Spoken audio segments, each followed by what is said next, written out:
Okay,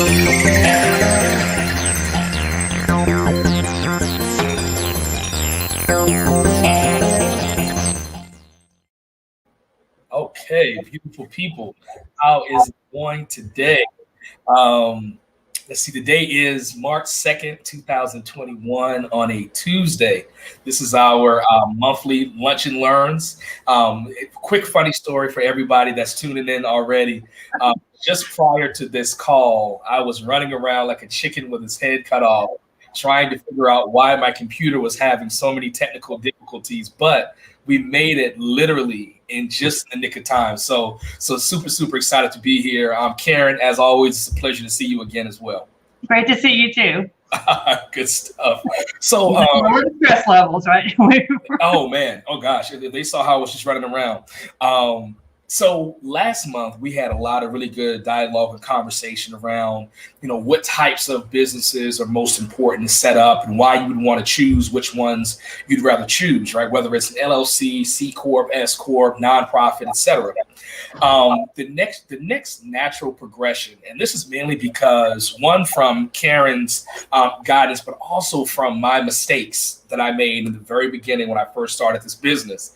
I had no clue what types of contracts I needed and why I needed it, and when I should use them and when I should not use them. So hopefully this kind of a meeting will be value added to everybody, because I know for sure, I wish almost 17 years ago now that I had someone that was showing me exactly how and which types of contracts I should be tuned into.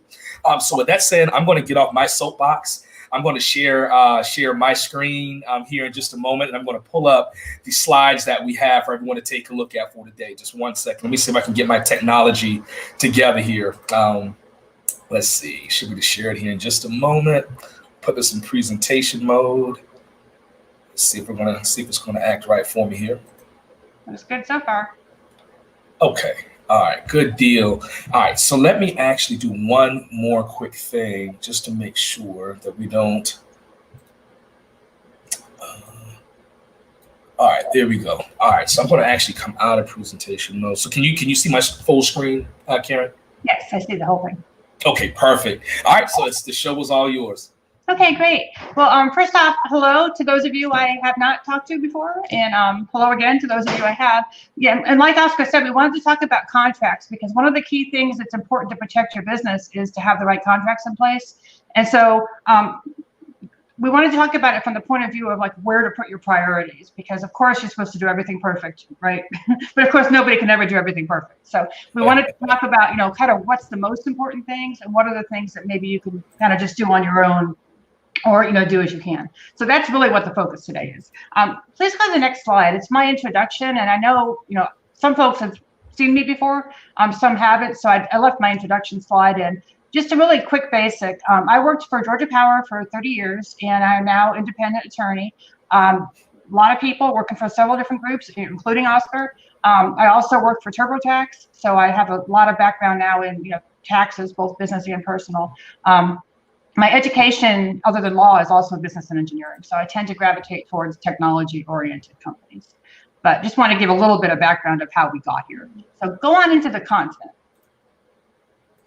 The next slide is I've listed kind of the key things to think about. So we're going to talk about different types of contracts, but I wanted to kind of list out what are the areas we care about, right? First off, when do you want to hire an attorney to do something? And when do you want to do it on your own, right? Because some things you can do on your own. Some things it's much more important to hire an attorney. So we're going to talk about which is which. Sometimes templates are fine.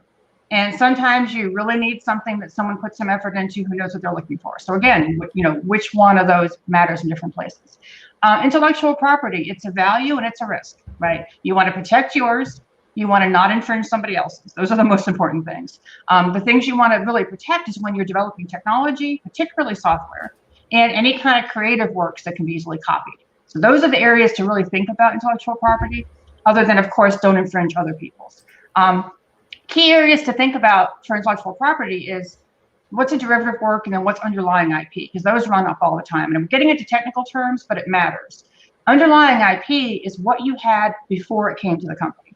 right? So if you're doing a deal with somebody else, what they had owned their base technology before they were working with you. That's underlying IP. Derivative works is what happens after. So say you sell a technology to somebody, what do they do with it later on? That's a derivative work.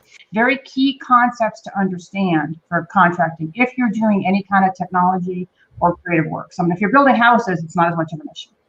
But anything that's more intangible, it matters. Liability is the other big one. If you see liability language in a contract, that's a big red flag. You want to get a lawyer involved because liability shifting can be really disastrous down the road. So the things to look for is indemnity clauses, and you can just look for the word, right? Indemnity, warranties, and then any kind of liability shifting language. So if you see the word indemnity, warranty, or liability in a contract, that's a bit of a flag that it might be worth getting someone else to look at it to make sure you're not signing up for some problem down the road. Email letter agreements versus formal contracts. And sometimes it's perfectly fine to put something in an email. You both agree to it, you move on. Sometimes that's okay. Sometimes you really need to have a contract. And so talk a little bit about when each one is. And then the big one, ambiguity is your enemy, clarity is your friend, right? Anytime there is something unclear or written in language that the parties signing it don't understand, that's a problem. Okay, so you really want to make sure that you've addressed that. Again, a lawyer can help you or just switch the language around. But if the language is not clear and maybe each party has a different view in their head of what they're agreeing to, that's the red flag. Clarity is your friend. Legal language, sometimes the terminology matters, but it needs to be clear. It needs to be very clear about here's what we've agreed to. So that's kind of the things I want to look at as we go through different types of contracts. Oscar, does that sound like a good scope to you? Yeah, it does. In fact, I think you almost didn't even do it enough justice for what you do for us. I mean, in our business now, just because I've learned the hard way, right, over the years.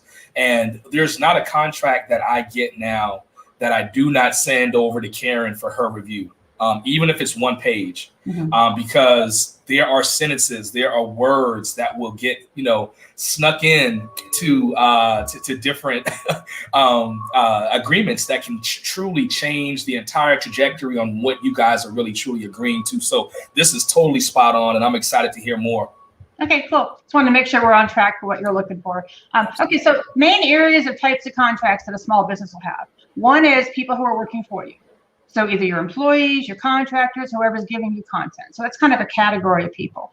The next one would be your interactions with other businesses. So that's that whole B2B, collaborative agreements, or maybe working with another company, but not an individual who's contributing to you, selling to another company. So that's kind of another segment. And then customers is the last one. And customers here, I'm talking about more end user type customers, although obviously other businesses can be customers, which would be kind of in that second category. But dividing it into categories just kind of helps break down, how to think about it. So the next slide, we're just going to focus first on workers and employees. And then on the next slide, it talks about kind of some details of what the types of contracts are. So first off, paying an independent contractor, right? That's a very common one. Pretty much any small business out there will eventually get to where you're having to pay somebody for some kind of work. So if it's going to be enough money that it's going to be paid, the 1099 NEC used to be the 1099 miscellaneous. That's how you pay people. That's the tax form you pay people with. You want to have a contractor agreement for that. Even if it's a simple contractor agreement, if it's going to be enough money to pay somebody, you want to have some kind of written agreement to what you're paying them, how much you're paying them, et cetera. It can be the basics. This is the work that needs to be done. This is what needs to be paid. Templates are okay for this. However, you want to have them set up for the type of company. So in this type of situation, I would say if you're going to have like a lot of people doing something for you, like maybe writing code or testing a product or whatever it is, you can use template agreements.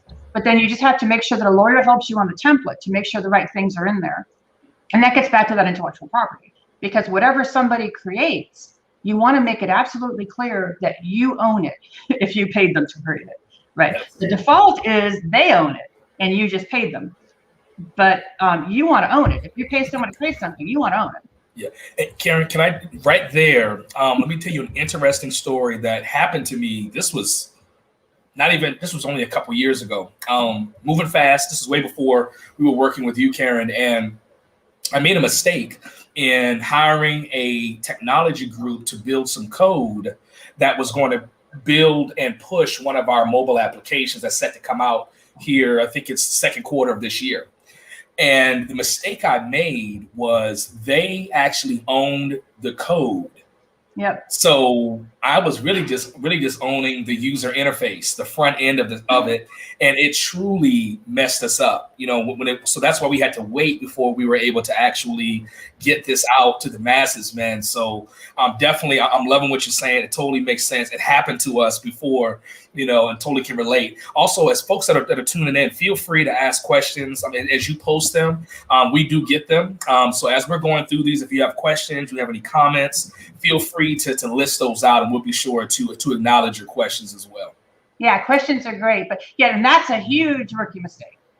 From just, and no offense calling you a rookie, but that's one of the biggest mistakes that people make, because you assume if you pay somebody for something that you own it, right? Like, back to my house example. If I pay someone to build me a house, I own the house at the end of the day. Yeah. But intellectual property is not like that. They own it unless they specifically sign it over to you. And it's back to what I said earlier about the underlying IP and the derivative work. In Oscar's situation, he owned, apparently his agreement said he got the derivative work, which was the compiled code, but not the underlying IP, which was the source code. And the source code really matters if you don't want to go over a barrel to pay the same group to make the corrections when you inevitably have things to be fixing. So that's why it matters so much in technology. So your example is perfect. Okay, so kind of moving on a little bit. For independent contractors, you have to have a contract of some sort. Templates are good for this as long as that, the template is laid out to address whatever the issues are for the type of business and the type of work going on. You also want to very clearly define hours, deliverables, responsibilities, any deadlines, and you want to clearly define how the contract ends. So it's possible to have it just be, you don't ask for more work, there's no more work paid for. That's fine. And then it just kind of keeps going and doesn't end unless you ask for more work. But sometimes you want it to be very clear that your contract has ended, so you don't get a mystery bill for the person who keeps working thinking that you wanted them to. Because then you got to pay it, right? If your contract didn't say that you have to request the work, then you still have to pay it. Employees paid on a W-2, so that's different, right? Independent contractors paid on a 1099, tax is different. Employees paid on a W-2, a lot more things kick in. You get into issues like workman's comp and unemployment and all kinds of things that happen when you're paying somebody on a W-2. You do not need to have a contract with someone on a W-2. It is perfectly fine to hire somebody on a W-2 without a contract. However, you still have all those issues with intellectual property. So if you're hiring someone on a W-2 and all their job is going to be, is, I don't know, pick up the mail, deliver it to somebody or something like that, you probably don't have to worry about an employment contract. If they're going to be doing anything that involves creativity, writing something down in words, technology, you want to have some kind of an agreement that says you own the IP. Also, with a W-2 employee, you should always have a handbook with all the rules and guidelines, because that way, if you ever have to terminate them for not doing what they were supposed to do, you can have it very clear in there about, here's what they were supposed to do, here's what they did not do. And then the intellectual property at the bottom, we talked about this already, and I think we pretty much covered that. Oscar, is there anything on this slide that we didn't cover? No, I think you captured it. One thing that I'd like to just add to put this down into like folks that may be listening in that are starting a new business, right? And you're looking at potentially hiring someone, let's say, to do your website or to do like your logo or to do some graphic design type stuff for you. What I did, and again, this doesn't necessarily mean that it's correct, but this is what we did in the beginning, was because we weren't going to have these people on contract or on our payroll for a long time, we elected to use the 1099 route. So we ended up with a lot of independent contractors. If you are the person that is a graphic designer, or perhaps you are a website designer, etc., what you could do, as opposed to trying to just do like these onesie twosie like Cash App type contracts, is become an independent contractor. And then what you would essentially do, you're sitting on a W-9, if you will, and the business is going to issue you a 1099 contract. What that really is in layman's terms, it just helps to protect you and the business. Right. And so that's something that I wish, again, I knew, some years ago when I first, got, started in business. On the IP side of the house, I'm still learning that. That's something that is, I think, always and forever evolving. And the more I get in front of these things by way of seeking counsel from Karen, the better I end up being. And now, whenever we build new products or new mobile apps or new solutions, and of course, as many of you all know, we're heavy in the robotic process automation world and artificial intelligence. And so within that space, IP matters tremendously, because as we hand off these solutions to different groups, we've got to make sure that either we're going to continue to own it, or if it's not, or what does that handoff look like? Is it a payout to hand it all the way over, or what does that mean? And this is where, you know, folks like Karen and attorneys that actually have this experience, as Karen does, really comes in play for you as a small business. Yeah, definitely. Yeah, and it's worth a little bit of money to upfront get an attorney to at least write you a template for what you're doing, and then you can just kind of reuse it. But definitely. And ballpark pricing. I mean, I know that some folks may be asking, because I know when I first started out, I was under the impression that I couldn't afford an attorney and I wouldn't be able to afford to do these things, you know. And again, I don't want to put you on the spot, Karen, but just ballpark, what would that range look like to say, I need to have, you know, a basic independent contractors agreement, perhaps a basic IP kind of agreement, or help, how do I protect my company? What might something like that look like? Okay, that's actually a really good question. So if you're going to have someone like me who's a solo practitioner do it, you can get a much better rate than if you go to a large law firm. So if you go to a large law firm, you're talking, you know, multiple hundreds of dollars, on and on and on. Solo practitioners like me, I actually just took on a new client. It's $100 for the initial consult, which is roughly an hour, and then $75 an hour after that. Now I charge fairly low because I've been independent for only about a year and a half. Someone who's been an independent contractor, you know, doing independent attorney doing this kind of work for longer may just keep 100 the whole time. They may charge more hourly. But the point I'm getting at is that $100, you know, for your first consult, $75 an hour moving forward is actually very affordable. If it's all online, no one has to travel. So it's not unrealistic to say for a couple $100, you can get, you know, a set of template contracts that you can use for the different scenarios you anticipate coming in. And then the basic things you need to protect your business. So I think it's very affordable. The key is finding the right person, of course. If you go to a larger law firm, they have the overheads of paying for facilities and secretaries and all that kind of stuff that us smaller solo people, you know, who work out of our houses, don't have to pay. So it's really, you know, it's what you're looking for. But I think it's very realistic. At this point, I actually have 3 small companies, Oscar and then 2 others. But the other 2 are both in the video game business, who I do this sort of work for. Cool. Very cool. Okay, yeah, moving on. Yeah, business. We got to move on, you're right. So interactions with businesses. So move on to the next slide, and we'll talk about the different types of businesses. Okay, so non-disclosure agreements. That's probably a really good place to start. Non-disclosure agreement is if you want to be able to communicate with another company. You don't have a deal in place yet, but you want to start sharing your intellectual property, sharing your business records, sharing your trade secrets for the potential of coming up with a deal. That's when you do a non-disclosure agreement. So these are really important if you're particularly like technology, where if you want to be able to like let someone look at your source code, because you may be hiring them to support it, or you may be doing some kind of collaborative thing with them, but you don't want them to take off with your source code. Right? You want them to respect the fact that it's your source code. That's when you'd use these types of things. Even for having a conversation, these can be helpful, but particularly if there's going to be some kind of tangible thing, when I say tangible, I mean technology-wise, that you're going to be sharing with them, that you don't want them to take it and run with it. You want to make it clear that it's ours. You know, we're not giving it to you to use, we're giving it to you to evaluate for the potential of doing a business deal. These, I think in some cases, templates are okay. And it's back to, you know, have someone write up a template for your type of business, and then you can just kind of specialize it based on the specific deal you're doing. But it's back to all that IP and liability shifting and all that. Some people will put liability language in a NDA. That's bad. You don't want that there, right? But you do want to have all the IP stuff to say whatever intellectual property I show you or share with you is mine and it remains mine. So master services agreements is the next one. And this is kind of, you know, now you're past just having a conversation. Now you actually want to do some business with somebody. Now you can do the next one on there, which is a collaborative agreement that's very customized. But if it's going to be something where maybe you're bringing somebody in to do, you know, the graphic arts work that you use, that's a great example. And you're going to have probably a whole bunch of different deals for graphic arts work, but you don't know them all right now. you can do a master services agreement, which lays out all the terms and conditions, like about the IP ownership, about any liability shifting, about maybe rates, about, you know, payment terms, all that kind of stuff. And then have a statement of work that attaches to for each one. So you can have one master services agreement. And then it says, you know, you're going to issue a statement of work for the specifics. And then every time you ask for some new graphic arts thing, you fill out the statement of work, but you don't have to redo all the language. All you have to put in there, this is what I need, this is when I need it, this is who's working on it, this is what we're paying. And then the master agreement covers all the other details. So that way, once your attorney does your master, you don't necessarily have to have them involved in every statement of work. So that's another approach. Collaborative agreements, that's where you're customizing something.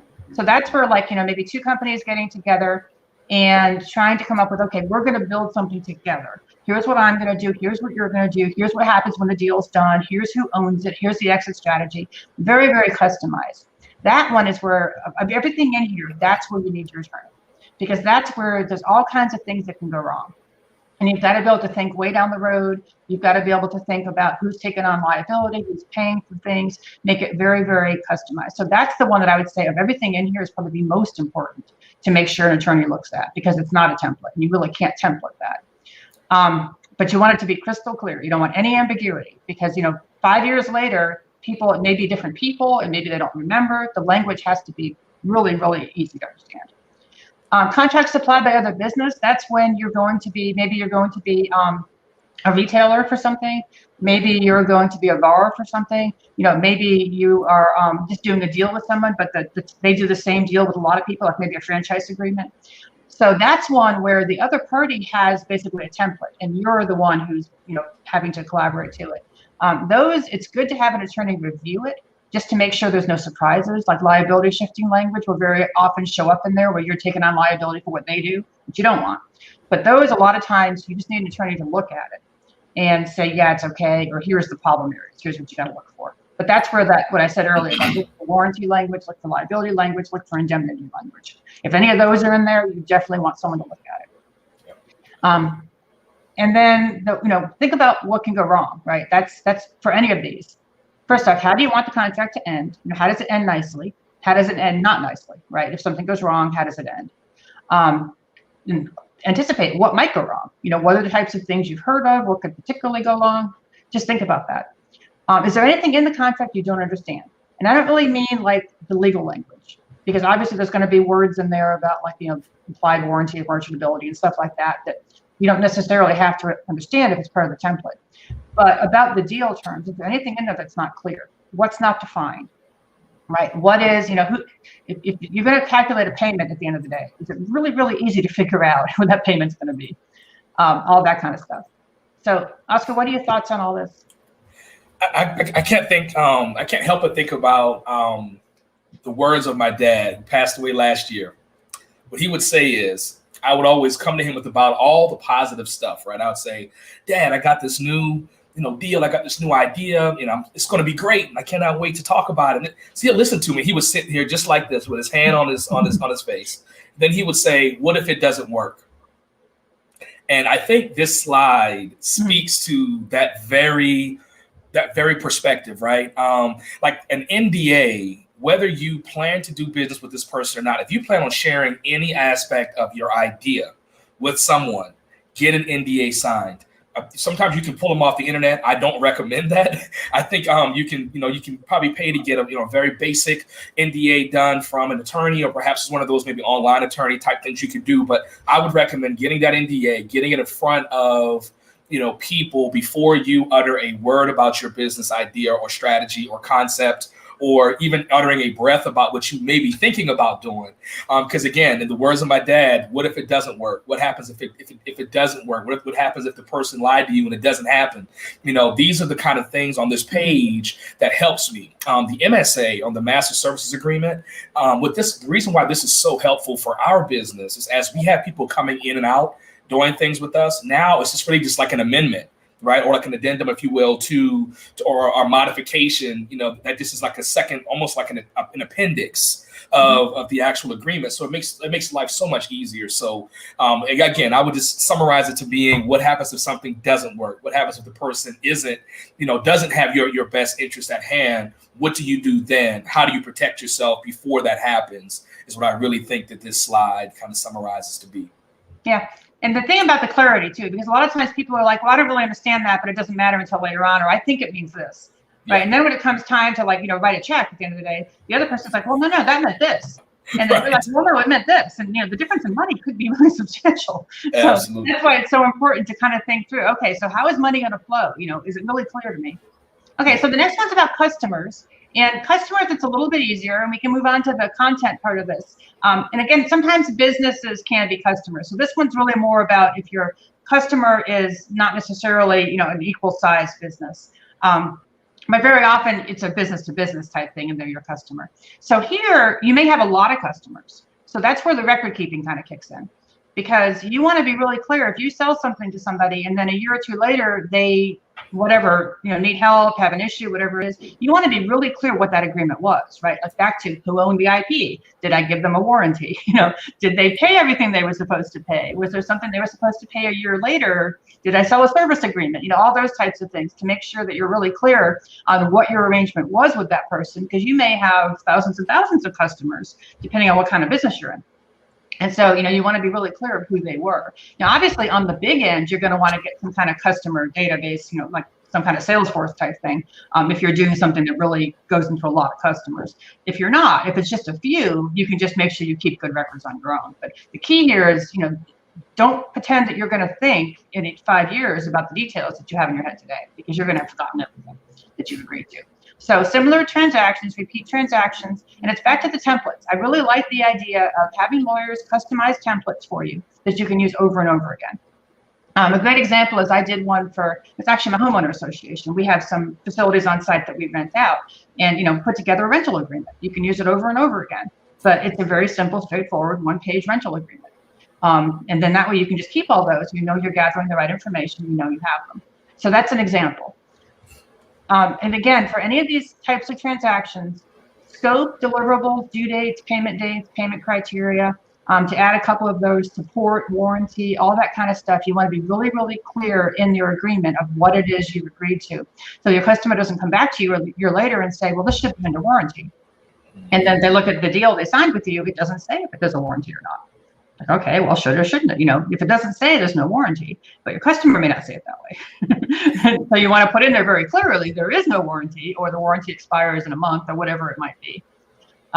So it's back to future risks, right? Because for customers, your biggest risk is the future risk. Some customer that years later decides to sue you over something that you're like, what? Are you even my customer? I don't even remember who you are. So that's where the risk would be. So again, have someone help you with templates, not necessarily for every single transaction, but a template that you can reuse for transactions. And Oscar, what do you think of this one? Well, I think on the customer side, one of the biggest mistakes that we made and we've made it over the years is when we were in the product development side of the house, we would not put like statutes of limitation or like how long a liability or like a warranty, if you will, may last. So we would have people that would come back to us sometimes 5 years later, asking if we could change out a slide or change a page on the website. And it's like so if we push back and we say, we've already paid us for it, it's been 5 years, they could technically sue us and say, well, there was never any liability or limitations, if you will, that would suggest that we can't come to you in 5 years. So we had one dispute like that. Probably this was over 10 years ago now, but it was one dispute where someone came in and they were adamant that we should be able to redesign all of their pages on the website. So what we did was to keep down the noise. We went ahead and we executed it for them. But then now we make sure that we try to put some kind of like a statute of limitation of like, how long does this warranty last? Once you paid us and once we both agreed on what does final mean, like when is a final going to be, we both agree that this is it and there's no more. Like all of those kind of things helps us now. But again, we got beat up pretty good some years ago about that kind of stuff. Yeah. Yeah, thinking about the future is hard, but really the best way to do is experience. Just talk to other people. Okay, and I think the next slide takes us back to the basic criteria that I was hoping we'd touch on these for all the different types of contracts we just talked about. Oscar, do you want to look on there? Is there any of those that we didn't talk about? I'm thinking we got everything. Let's see, when to hire an attorney versus when review. We didn't talk a lot about creative works that were not technology based, and a little bit about maybe graphic arts, but creative works that aren't technology based really are very similar to technology, music and art and that kind of stuff, because they all tend to get rolled into some kind of technology somewhere. So I think of them as being very similar, but they may bring up different issues, but I think from a contract point of view, you want to treat them as being very similar, about making sure it's really clear who owns what, who can reuse what's the underlying work, what's the derivative, so what's the underlying IP, what's the derivative work. Did you see anything on there that we didn't cover? No, I think they should. Let's see, when to use email letter agreements versus formalized contracts. Yeah, we didn't talk about that one too much. Yeah, I think that's worth touching on. I think it's worth. Yeah, and that's really, if it's something that's going to be a really big deal, a lot of money changing hands, or that's going to last over a long time, you want a formalized contract. Like when I talked about the collaborative agreements, those you absolutely want a formalized contract. If it's something simple, like an example that came up for somebody recently was about using someone's logo on their website. They wanted to be able to use the logo of someone they were doing business with on their website. And that you're not supposed to do it without that, the owner of that trademark / logo approving, right? In this case, there wasn't any reason why the other party wouldn't want it there. But my advice was just get them to send you an email saying it's okay with them, and then just hang on to that email. And then that way, if there's ever an issue down the road, that should be enough to say, I had permission. There's no money changing hands. It was just permission to use your logo because we were doing something that was relevant to, doing business with this party. But if they ever have an issue down the road, say, well, you sent me an email saying it was okay. And generally in a case like that, no money is changing hands, you're going to be okay if there's any kind of dispute because you had permission. Now, if it's something where it's going to be, you want to put someone's logo on there and there's going to be a lot of money related to it, or if it's somebody who has huge, deep pockets, say Coca-Cola, you don't want to put Coca-Cola's logo on there without their permission, right? Because they will have a big issue with that, and it could be a really big issue. But if there's smaller companies who you're already working with, that they don't generally look at their trademark as a huge merchandising kind of thing, an email suffices. So that's kind of what I was getting at with that. Yeah, no, absolutely. I think like that last bullet you have there at the bottom about ambiguity is your enemy and clarity is your friend. Man, I can't stress that one enough. And I'm so glad that you touched on that, because a lot of us, man, in small business, we're going after a passion, right? But we don't understand, the legalities, what contracts I need, what paperwork I need. So the way how I would always advise anyone is to let the people that are experts be the experts. So now you can focus in on what you're passionate about and pay the extra $150, $100 here, $75 here and there to get someone to get you contracts, to get you agreements, things that you can reuse over and over again. Our first couple of years, we were using a lot of stuff like the online type templates that you can use. The problem is you really can't speak to that contract, meaning you can't ask the computer a question. You can't say, well, Karen, I need clarity on this particular section I don't understand. It's just going to spit out something back out at you, and then you go send it to your potential client, and then lo and behold, 2 or 3 years later, you find yourself in a pickle because you didn't understand a whole paragraph or a sentence within that actual agreement. So again, if there's any, as far as like my final perspective on this is certainly, leverage, the people that are experts. If it's an accountant, get an accountant. Don't try to do it by yourself, because eventually it's going to come back and burn you. On the legal side, get an attorney, get someone who knows what they're doing to do these kind of things. And then finally, on the technology side, if you're looking at, developing things you want to, create, be certain, to Karen's point, that you understand what you're doing. Like, for example, at the top of our banners, you'll see like Forbes and Black Enterprise and CBS and Business Ghana. Like, these are things where we have published, published articles and things that's referenceable. And then whenever you get published, they also will give you permission, not all the time. They will also give you permission to reuse it or to send it out and say, look, this was a published article. Those sorts of things are just critical. You know what I mean? So I hope this was helpful, to everyone. Karen, any final words or things that, that we can, close out with? Just that we have 4 more series planned, and these are, to me, they're very, very important. Everyone I talk to wants to know this kind of stuff, so I think it's great stuff. But of course, it's in my head, so of course, I'm gonna. I just hope this helps everybody, because I run into people all the time who really do need this kind of help. Yeah, absolutely. Well, folks, again, we certainly appreciate you all as always. It's always a pleasure, speaking to you all. And as questions come in, I know we didn't get a lot of questions this time, but by all means, shoot us a note. We're all on Facebook, YouTube, LinkedIn, Instagram, etc. You can always look me up that way. And if you have any questions for Karen, feel free to shoot up. If you connect with us, we'll get you directly to Karen. Or Karen, if you want to share any information on here now as well, feel free to do so, and we can make sure folks have your contact information as well. Let's just go through you for the short term, since I didn't really hear anything, but that's totally fine. Okay, excellent. All right, good gang. We definitely appreciate it. We'll see you all next month with the next topics. Take care. Bye, everybody.